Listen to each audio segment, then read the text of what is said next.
Muy buenos días. No se preocupen por el tiempo, lo único que van a tener menos tiempo para almorzar, pero no es problema.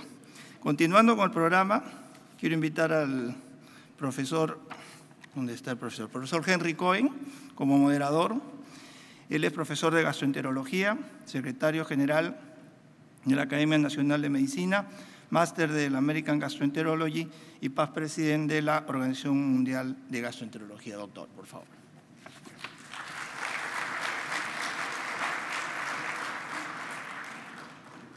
Muchas gracias, buen día a todos, un placer estar aquí hoy. Muchas gracias por la invitación a los señores presidente y vicepresidenta y a la empresa Biocodex. Bueno, es un honor presentar a mi viejo amigo Luis María Busto Fernández. Primero felicitarlo por su cumpleaños, no quiere decir cuántos cumple, pero un aplauso para Luis por su cumpleaños. Y puedo asegurar que la charla que viene ahora también es muy interesante y que es un desafío muy bueno para que todos podamos pensar de cuál es, Luis María, si nos podés contar la experiencia que tenés en la evolución del microbioma humano desde la más tierna infancia, del nacimiento hasta la edad adulta. Luis tiene estos conocimientos que no le han caído del cielo. Luis tiene una gran experiencia en el tema y también ha participado activamente de sociedades científicas. Es el último presidente de la Sociedad Argentina de Gastroenterología y es el actual presidente de la Asociación Latinoamericana de Neurogastroenterología. Luis, por favor.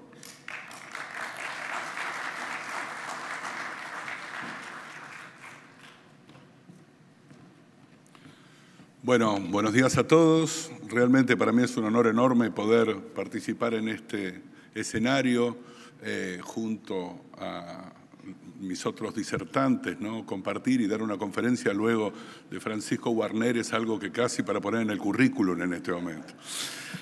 Y realmente es muy interesante tratar de ver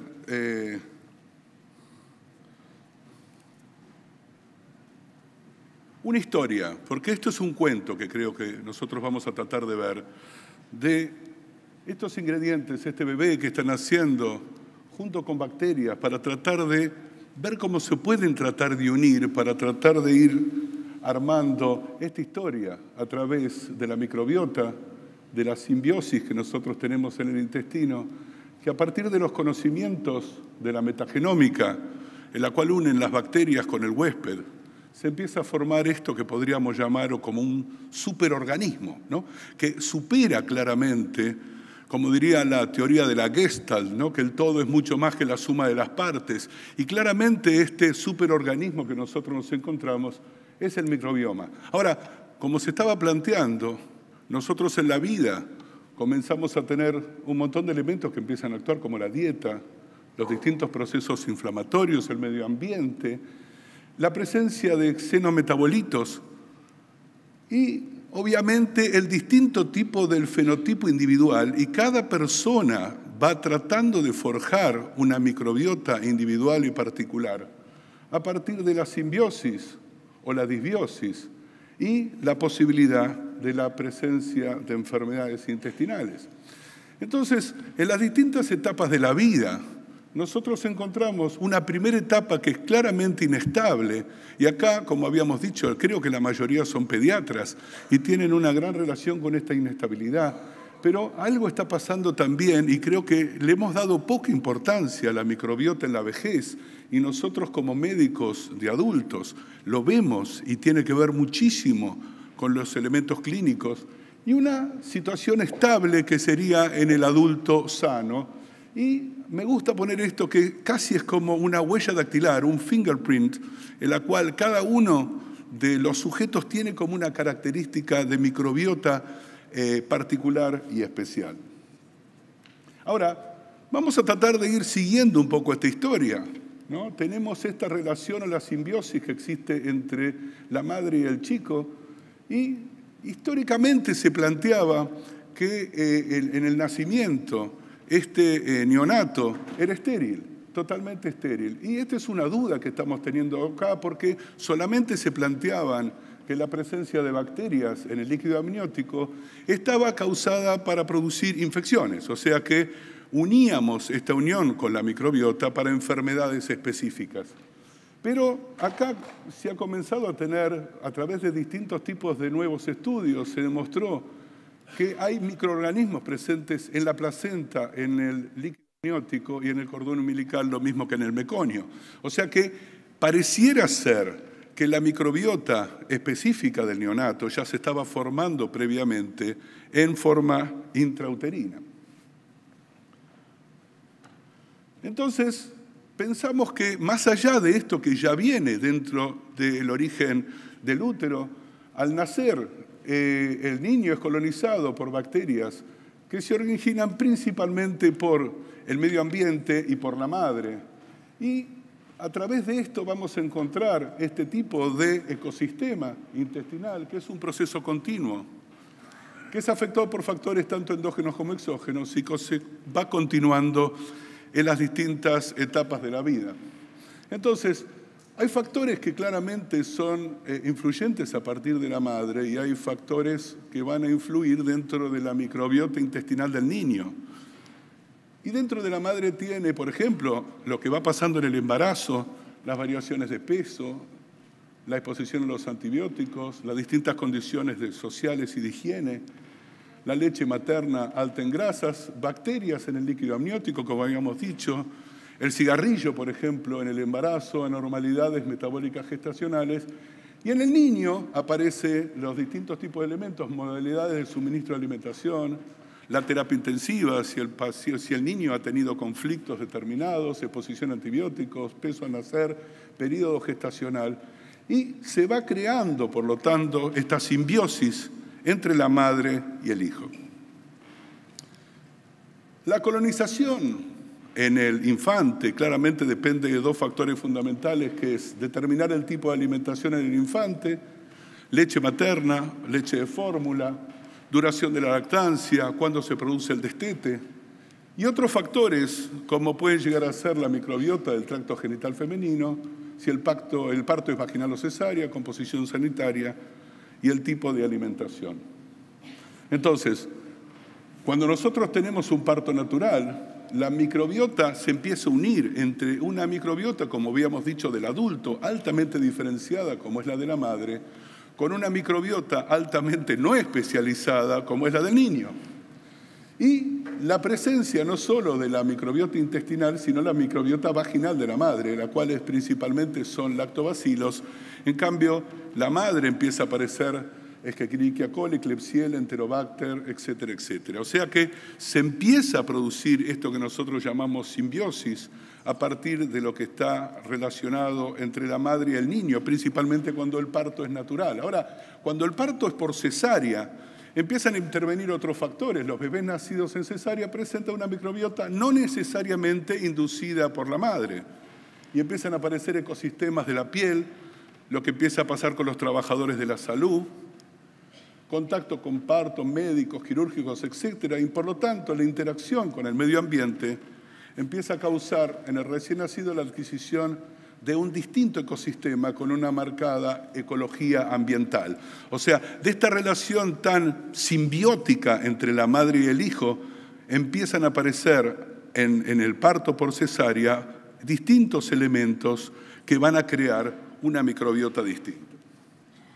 Entonces, habíamos planteado la modalidad del parto, el parto vaginal y el parto por cesárea con distintos tipos de bacterias, qué es lo que pasa en la sala del hospital, qué es lo que pasa con las medidas de higiene en general y obviamente la dieta, que puede llegar a ser balanceada o desbalanceada, y esto es fundamental y sabemos que en nuestros países lo que es el consumir la leche de madre relacionado con la leche de fórmula, y ustedes como pediatras lo saben mucho más que yo, que es fundamental en estos lugares donde la alimentación es tan importante y por lo tanto la fórmula comparada con la lactancia natural va a ser la modalidad de alimentación y obviamente todo esto se unen para ir formando esta modulación de la microbiota intestinal.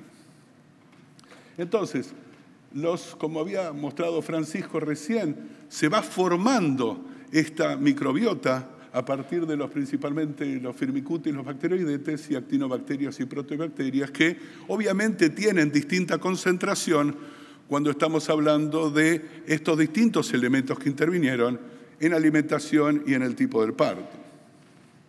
Entonces, la programación fisiológica de la microbiota intestinal va planteándose a partir de un tiempo que va de los 0 a los 18 años, en las cuales en la más tierna infancia aparece la lactancia, la fórmula o el tipo de parto, que es esta simbiosis con la madre, y a medida que el chico se va haciendo más grande, se va produciendo una modificación. El destete, la comida sólida del 1 a 6 años, la niñez y la adolescencia, y a partir de los 18, 19 años comenzamos a tener esta etapa más estable de la microbiota y no tan inestable como lo habíamos planteado al principio.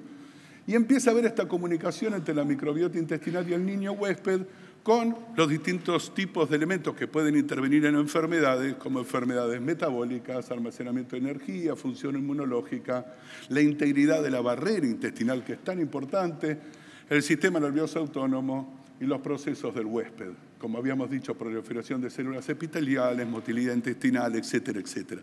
O sea que se va armando durante esta etapa presuntamente inestable a la búsqueda de la estabilidad que se llega básicamente en la adolescencia. Ahora, ¿qué es lo que pasa en el adulto? En el adulto se llega a la máxima complejidad de la microbiota en la adolescencia, como habíamos dicho.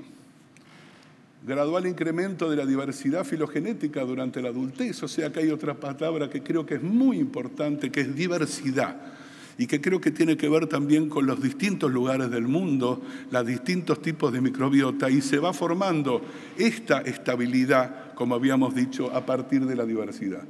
Se contribuye a la formación del sistema inmune y el mantenimiento de la salud humana, y hay un elemento fundamental, que es la producción de vitaminas, digestión, homeostasis energética, angiogénesis y mantenimiento de la integridad de la barrera intestinal.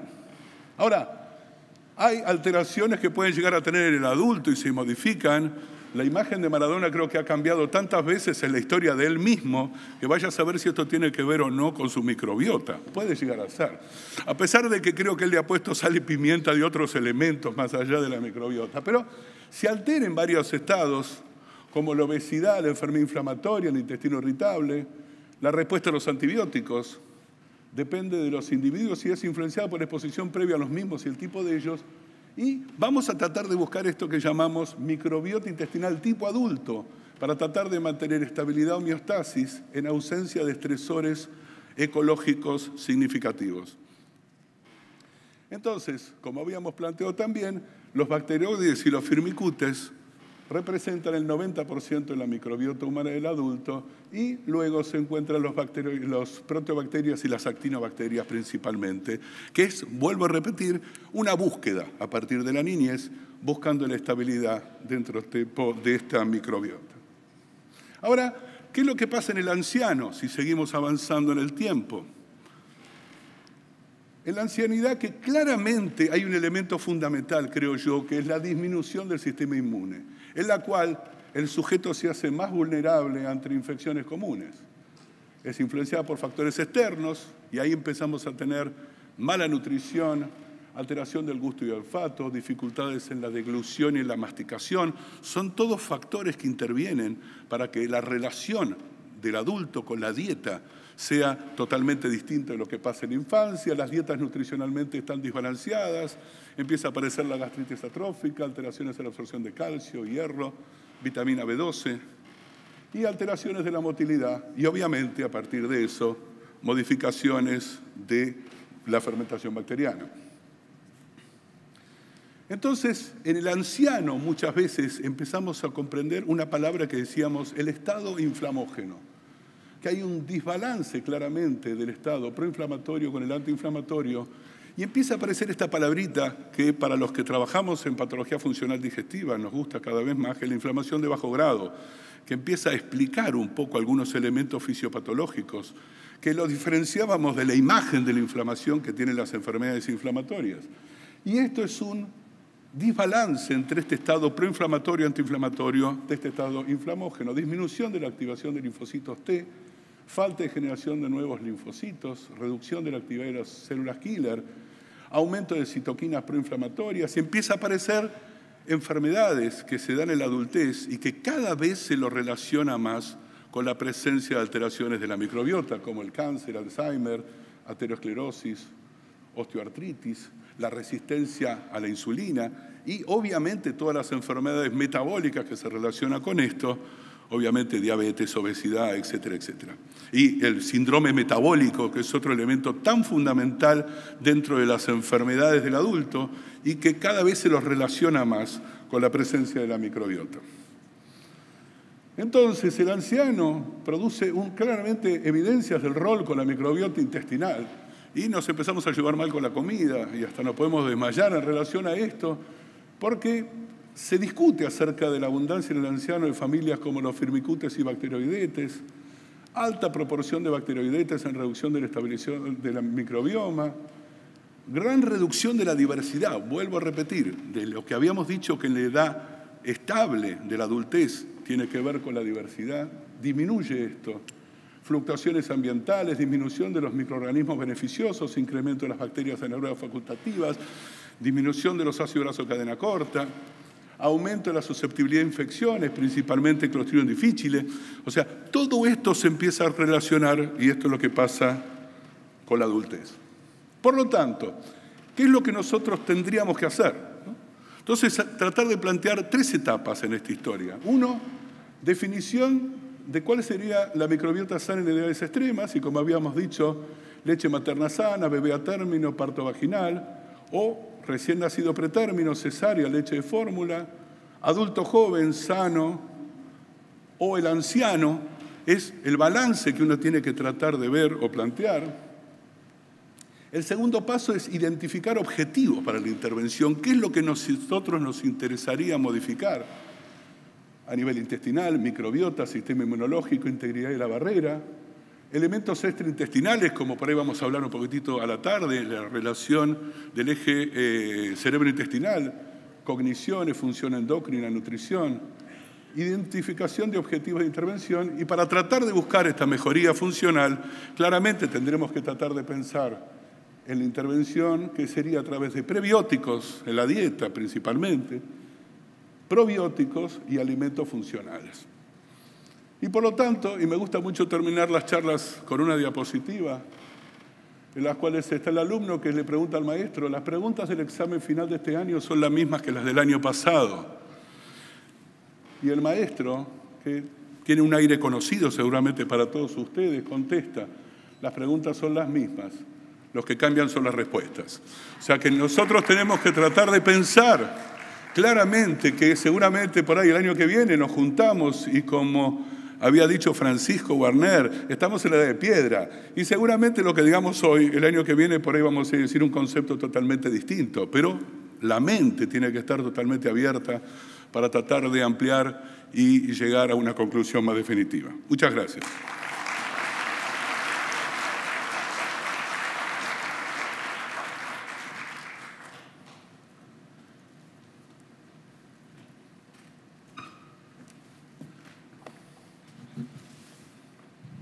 Muchas gracias, Luis. Excelente, como estaba previsto. Maravilloso. No te distrajiste nada por ser un año más viejo. Mantener las buenas condiciones. Sí, 33 no se me notan. No me acuerdo si 33 o 28. El cerebro está bien irrigado. A ver, cada vez menos. ¿Algunas preguntas, por favor? Allá al fondo, sí. En el fondo, por favor. Adelante, doctor. Mi nombre es Fernando Medina, doctor Luis Bustos. Un amigo, un amigo. Gracias, Luis. Excelente su charla, lo felicito. Yo quisiera un poquito ahondar respecto a la colonización de la flora bacteriana o la microbiota en niños.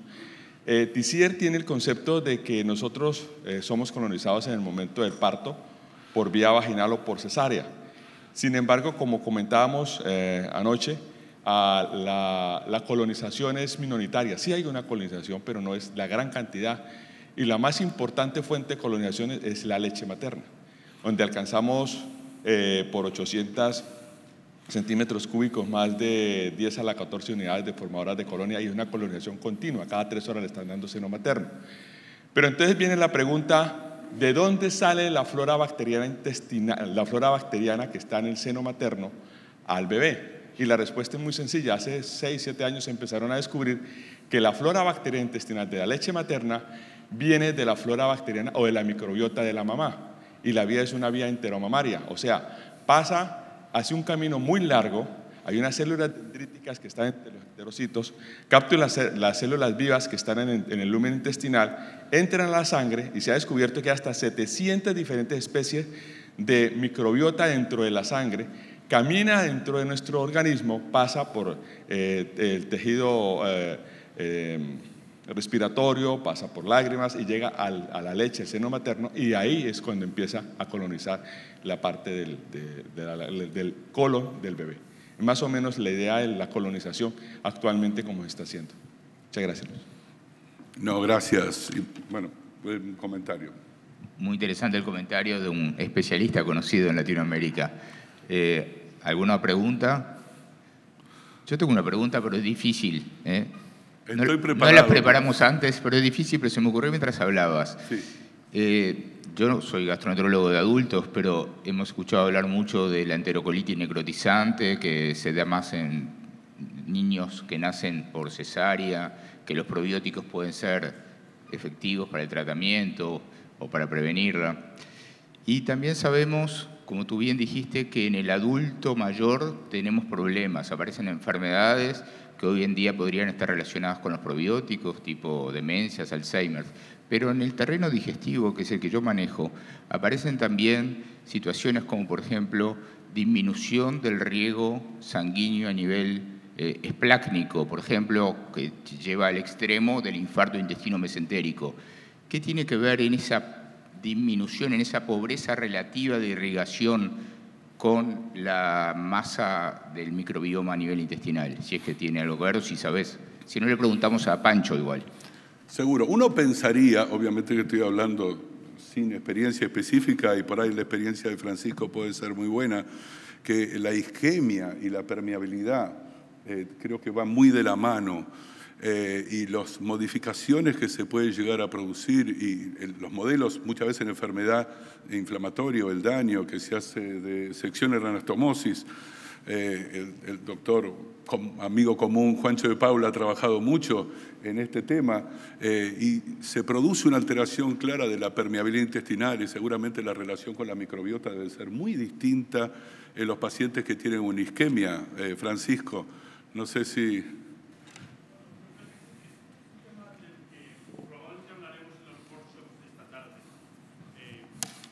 Da la impresión de que el tema de permeabilidad intestinal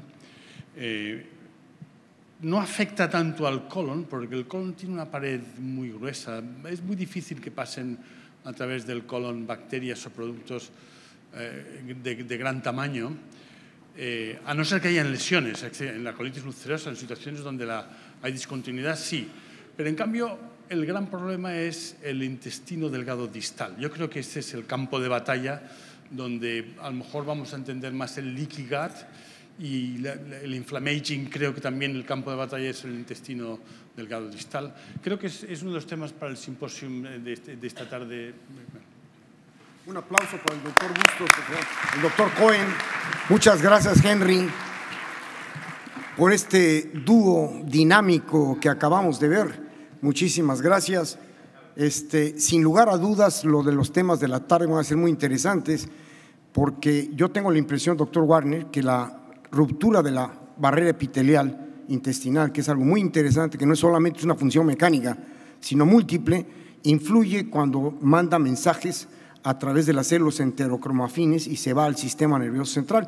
Pero lo vamos a ver en la tarde en el Brain Gut Axis.